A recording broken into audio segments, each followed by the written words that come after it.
Macron, effectivement, ce sera un peu bilan et perspective pour cette première interview du 14 juillet. Il renoue, vous l'avez dit, avec une tradition qui avait été instaurée par Valéry Giscard d'Estaing en 1978 et en 2017. À l'époque, Emmanuel Macron avait estimé que c'était un peu vieux monde tout ça, finalement.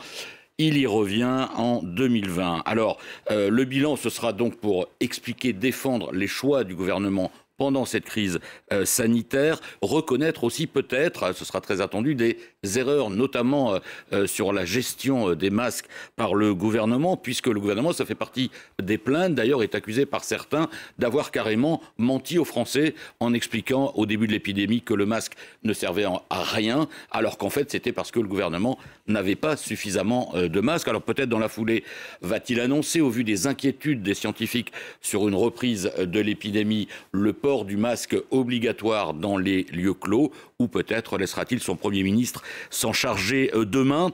Globalement, mais Emmanuel Macron va expliquer que la stratégie de confinement choisie par le gouvernement a permis de sauver des milliers, voire des dizaines de milliers de vies en France, même s'il faut le rappeler, il y a 30 000 morts actuellement en France. Et puis côté perspective, le président sait que les Français sont très inquiets de la dégradation de la situation économique et sociale et ils attendent des annonces, notamment des précisions sur le fameux plan de relance qui devrait permettre de limiter les dégâts à l'automne. Emmanuel Macron mettra certainement en avant les accords de Ségur qui viennent d'être signés avec le milieu hospitalier. Et puis l'autre perspective, Pauline, qui ne sera pas dite, c'est bien sûr la présidentielle de 2022. Le président est clairement dans une stratégie de reconquête médiatique. Il vient d'ailleurs de renvoyer un Premier ministre, Édouard Philippe, qui lui faisait un peu trop d'ombre dans ce domaine. Emmanuel Macron sera aussi sans doute